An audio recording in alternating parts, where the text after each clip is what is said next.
My name is Nomi, and like Ahmed and Diana were saying, I grew up in Neve Shalom Al Salam.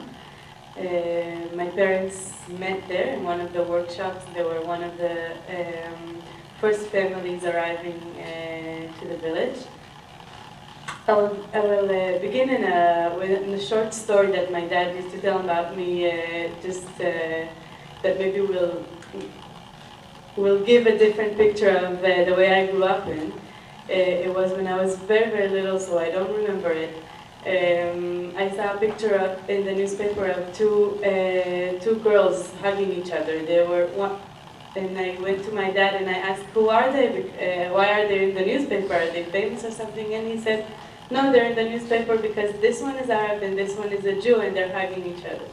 So they weren't from the village, of course, and I said, well, what's so special about it? Me and Ranim, we hug each other all the time, and we're not in the paper and we aren't famous. So that's like, I think, a way to make you understand how natural it was for me to grow up in the village. I didn't arrive there with the baggage and the history of the conflict. I just naturally, like any other kid, grew up. It's just that I did it with two languages, growing up with 3 religions around me, in an equal environment such as Neve Shalom Al Salam is. Of course, I was learning in the primary school until the 6th grade. We learned in 2 languages. That was still very hard to do because the Jews do not speak Arabic as well as the Arabs speak Hebrew. So we're always trying to find the best model to combine both languages and to learn more Arabic to make it even a more equal relation and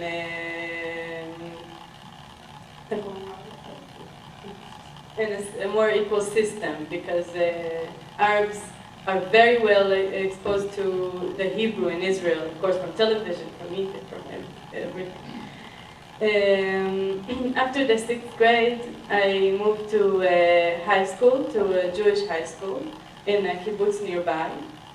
And actually that was a very shocking transfer, because I never, of course, I never learned it at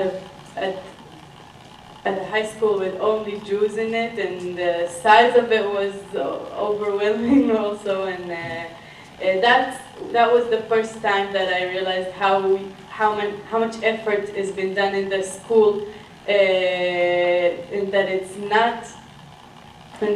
not an easy work, as I'm coming to you and saying, oh, I grew up in such a natural environment. That this natural environment was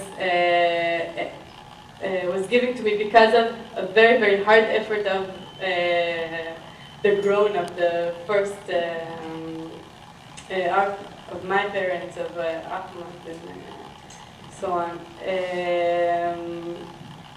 Growing up, I think, in the village made me realize a lot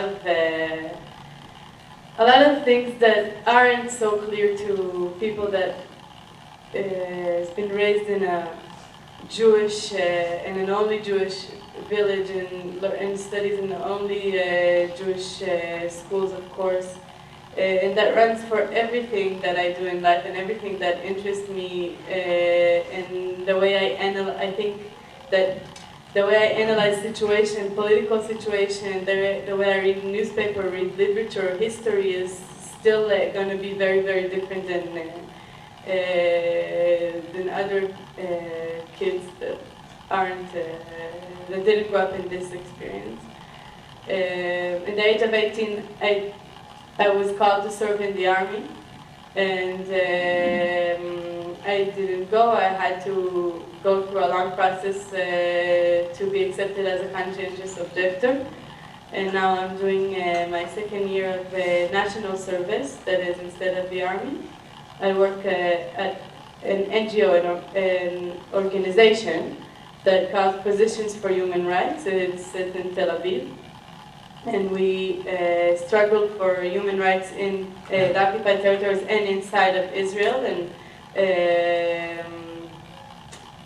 the human rights at all, and especially the right for health, of course. And I can tell you more about it maybe in the questions, because I came to talk about the village. And I think we can pass it on to questions. Thank you.